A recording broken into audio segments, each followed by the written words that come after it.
Hello guys, how are you all? Welcome back to another video. Today is another class of math. So let's start. Today's topic is sets. Okay. So first definition. What is set? Sets क्या होता है? ठीक है. Set होता है collection of well-defined objects और elements. ठीक है. Objects और elements. Object कहो या element कहो जो उनका कलेक्शन होता है, ग्रुप होता है, उसको सेट्स कहा जाता है. ठीक है. वेल डिफाइंड ऑब्जेक्ट्स और एलिमेंट्स के सेट को, ग्रुप को, कलेक्शन को सेट्स कहा जाता है. ठीक है. एग्जांपल के थ्रू बात समझ में आएगी कि वेल डिफाइंड ऑब्जेक्ट्स और एलिमेंट्स कहते किसको है. देखो, वेल डिफाइंड का मीनिंग होता है कि ऐसा कोई क्वेश्चन जिसका आंसर आपके पास हो, ऐसी कोई बात जिसका आपको पता हो, है ना. जैसे एग्जाम्पल में बोला गया है कि collection of first 5 natural number. ठीक है. ये एक ऐसा क्वेश्चन है, एक ऐसी बात है जिसका मीनिंग या कहें जिसका आपको पता है ना. एक ऐसा क्वेश्चन जिसका आपको पता है, ऐसी एक बात जिसका आपको पता है, वो वेल डिफाइन होती है. ठीक है. जैसे कहा गया है एग्जाम्पल में collection of first 5 natural number. आपको पता है कि फर्स्ट 5 नेचुरल नंबर कौन से होते हैं. 1 2 3 4 5. ये सब क्या होते हैं? फर्स्ट 5 नेचुरल नंबर होते हैं. ठीक है. तो इनका आपको पता है, तो ये वेल डिफाइंड ऑब्जेक्ट्स हैं. ठीक है. वेल डिफाइंड एलिमेंट्स हैं. तो इनके सेट को क्या कहा जाएगा? इनके कलेक्शन को क्या कहा जाएगा? इनके कलेक्शन को, इनके ग्रुप को कहा जाएगा सेट. ठीक है. तो collection of first 5 natural number एक वेल डिफाइंड है. ठीक है. एक वेल डिफाइंड बात है, वेल डिफाइंड स्टेटमेंट है, तो इसको क्या कहा जाता है? सेट कहा जाता है. ठीक है. नेक्स्ट एग्जांपल देखो, इसमें कहा गया है collection of top 5 cricketers in India, है ना. Collection of top 5 cricketers in India.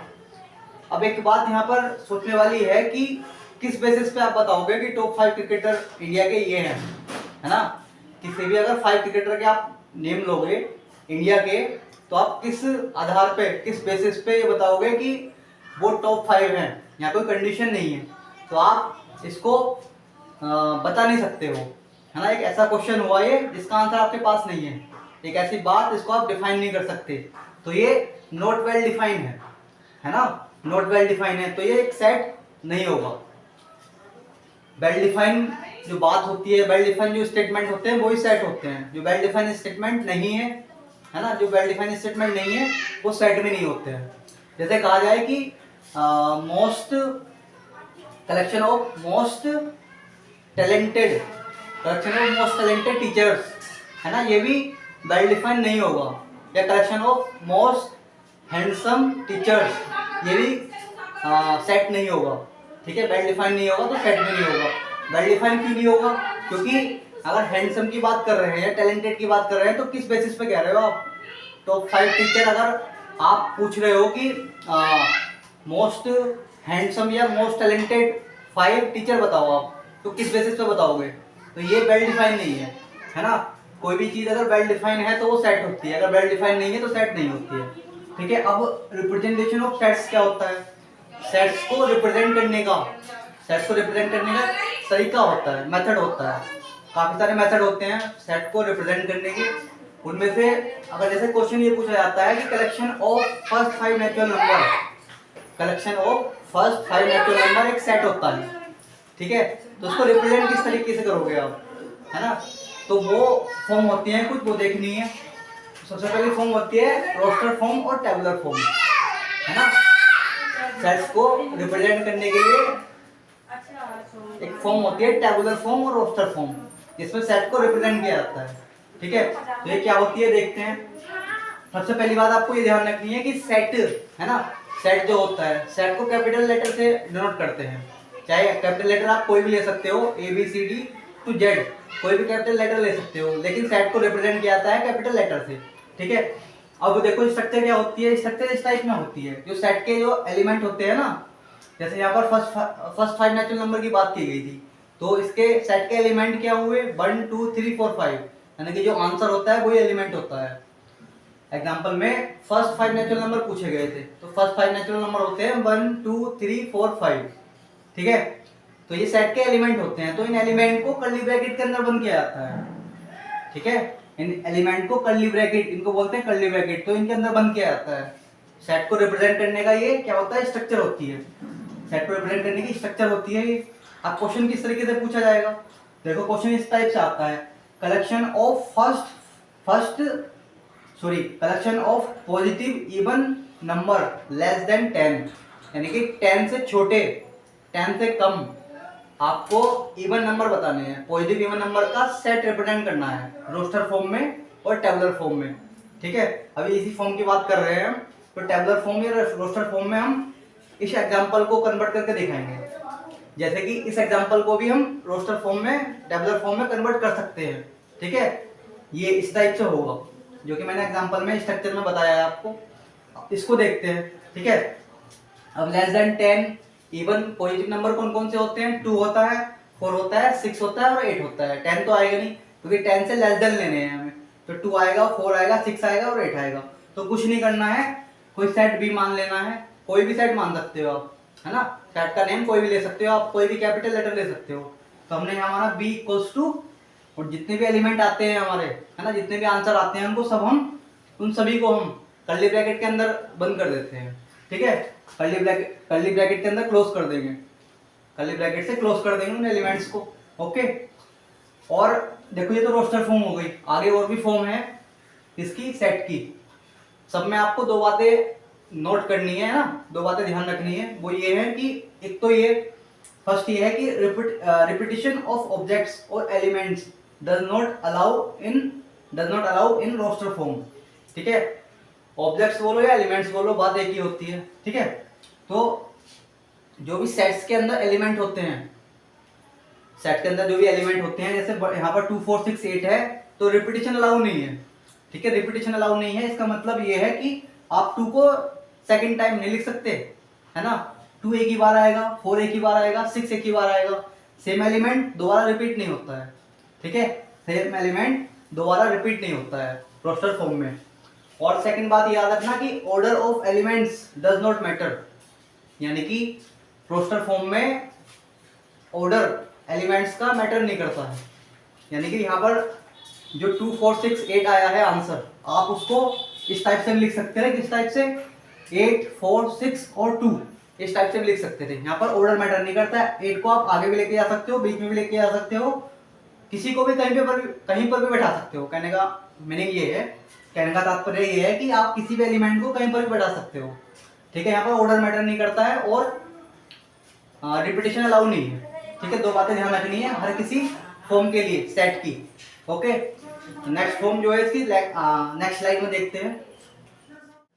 Roster form के बाद नेक्स्ट हमारी फॉर्म है सेट बिल्डर फॉर्म। ठीक है, लास्ट स्लाइड में हमने देखा कि रोस्टर फॉर्म को क्या स्ट्रक्चर होती है और किस तरीके से परफॉर्म किया जाता है।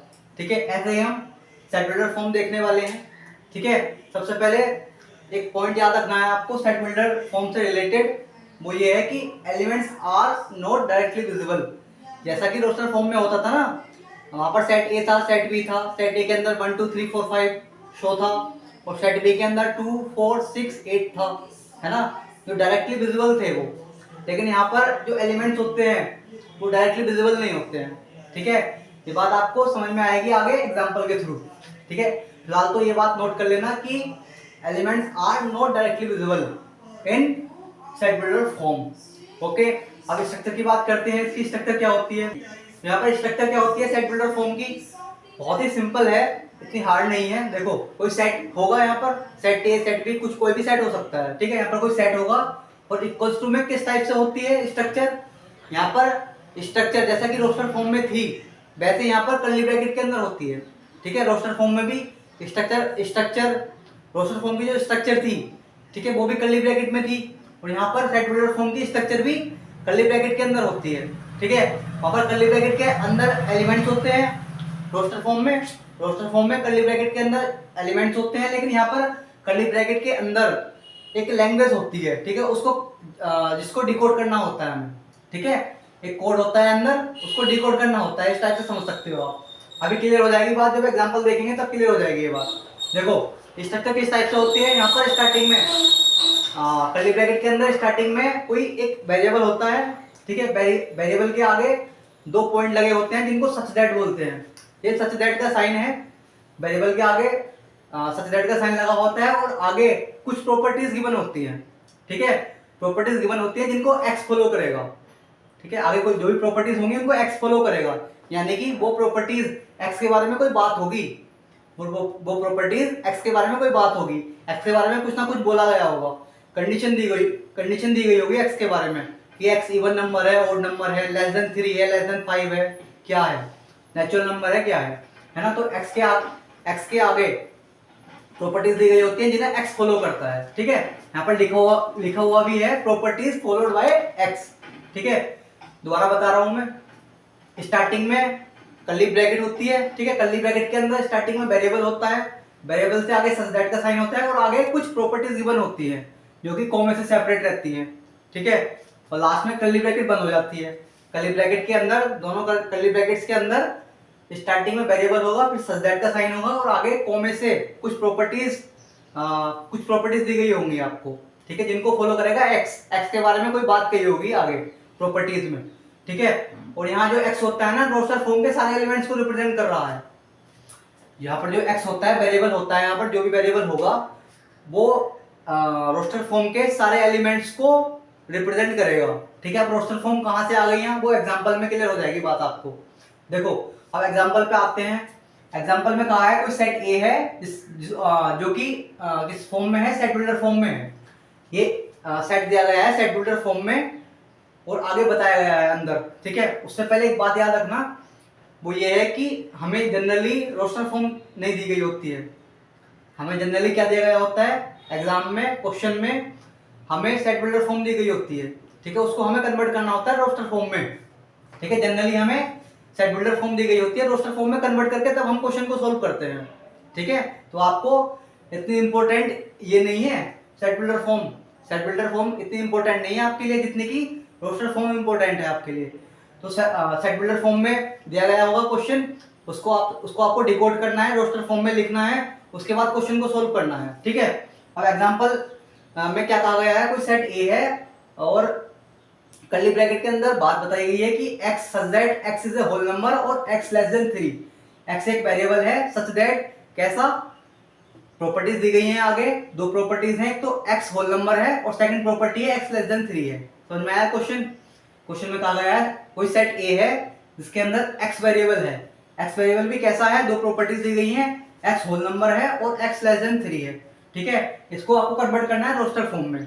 जनरली आपको क्वेश्चन में सेट बिल्डर फॉर्म ही दी गई होती है, आपको रोस्टर फॉर्म में कन्वर्ट करना होता है अपने आंसर को फाइंड करने के लिए, अपने आंसर को पाने के लिए, ठीक है।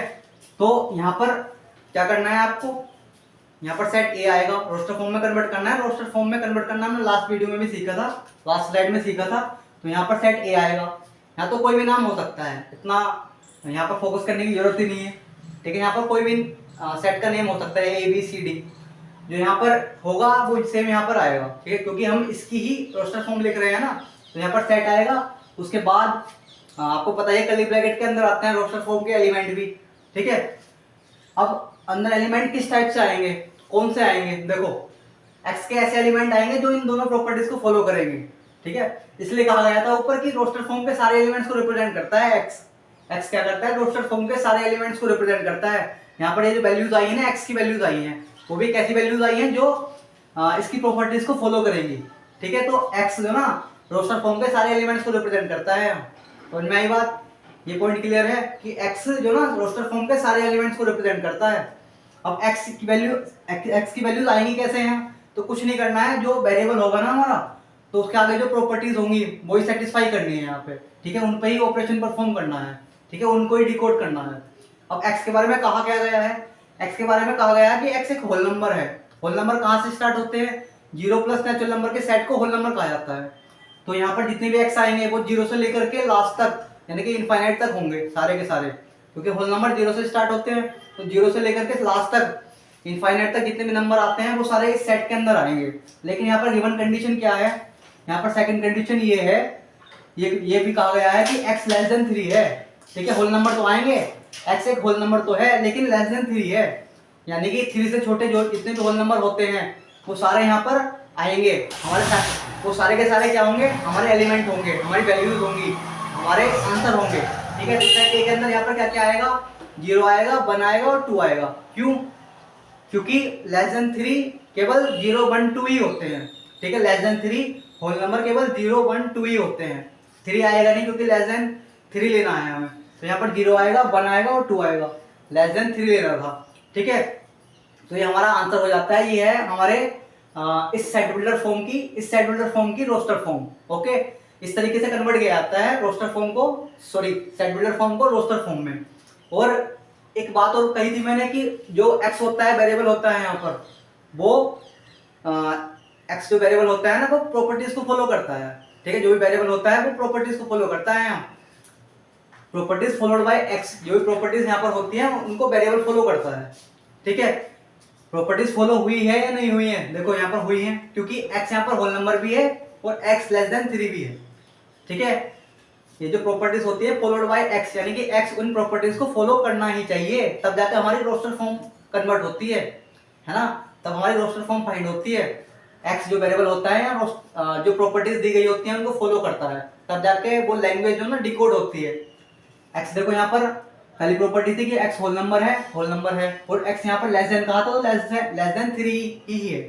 हमारे जो एलिमेंट आए हैं ना, वो होल नंबर भी है और लेस देन 3 भी है। ओके, तो ये दोनों बात आपको क्लियर हो गई होंगी जो मैंने स्ट्रक्चर में लिखवाई थी। ठीक है, स्ट्रक्चर को जानना बहुत जरूरी है, जो कि आप जान चुके।